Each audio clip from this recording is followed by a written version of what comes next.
حضرت عمر فاروق کا دور ہے۔ اس دور میں ایک نوجوان ہے، بڑا حسین و جمیل ہے، اللہ نے بے حساب اس کو حسن دیا تھا۔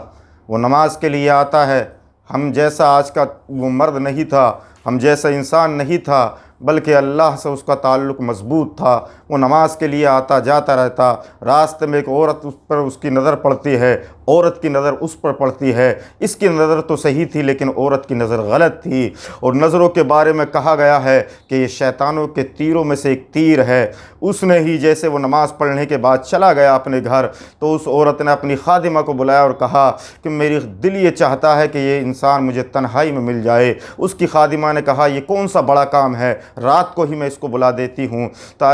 روایت میں آتا ہے کہ وہ انسان جب نماز پڑھنے کے لیے آیا تو اس کی وہ خادمہ جو ہے اس کو بلا کر لے کر آئی اور کہا چلیے ہمارے گھر چلیے، کچھ سامان اٹھانا ہے۔ جیسے ہی وہ گھر کے اندر گئی ہیں، گھر کا دروازہ لگا دیا گیا ہے اور اس عورت نے اس کو جو ہے دعوت زنا کا جو ہے پیغام دینا شروع کر دیا ہے۔ جیسے ہی کمرہ بند کر دیا گیا تھا تو اس انسان کو وہ آیت یاد آ جاتی ہے، وَلِمَنْ خَافَ مَقَامَ رَبِّهِ جَنَّتَانِ، جو اپنے رب کے حضور کھڑا ہونے سے ڈرتا ہے اللہ اس کو 2 جنت عطا فرماتا ہے۔ یہ آیت اس کو یاد آ گئی اور وہ بے ہوش ہو کر گر پڑا۔ تو اس عورت نے دروازے کو کھٹکھٹایا اور اپنی خادمہ کو بلایا کہ اس یہ تو گر گیا ہے، کہیں اس کا انتقال تو نہیں ہو گیا ہے۔ خادمہ نے کہا گھبرائیے نہیں، لاش جہاں سے ملے گی نام تو جبھی آئے گا، ہم اس لاش کو ٹھکانے لگا دیتے ہیں۔ ان نے ہاتھ اور پیر پکڑ کے دونوں اس انسان کو کوڑا کرکٹ کی جگہ پر ڈال دیا گیا۔ اس کے بعد اس کے والدین اپنے گھر کی تلاشی کرنا شروع کر دیا کہ ہمارا بچہ گھر میں نہیں آیا ہے،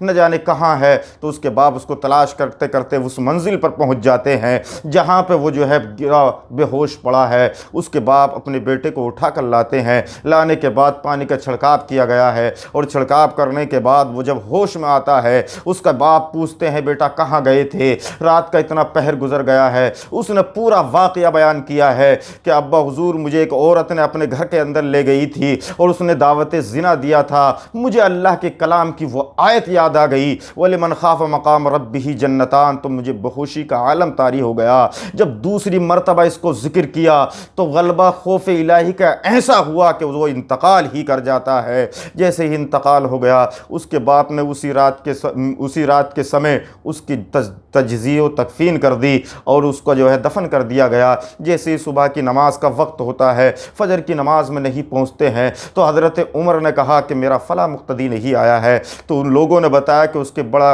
ایک بیٹا تھا، بڑا حسین و جمیل تھا، وہ انتقال کر گیا ہے۔ تو حضرت عمر فاروق نے کہا چلیے اس کے گھر چلتے ہیں۔ جب چلے گئے تو پوچھا گیا کہ تمہارا بیٹا کس وجہ سے ختم کیا گیا، کس وجہ سے ختم ہوا ہے، کیوں ختم ہو گیا ہے، کیسے انتقال کر گیا ہے؟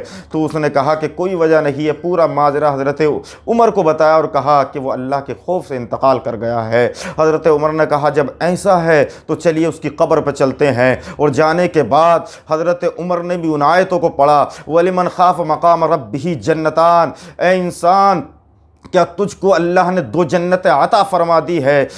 تاریخ میں آتا ہے کہ اس کی قبر سے آواز آتی ہے عمر اللہ سچا ہے، اللہ کا کلام سچا ہے، اللہ کے نبی سچے ہیں، جیسے ہی میں قبر میں آیا اللہ نے مجھے 2 جنتیں عطا فرما دی ہیں۔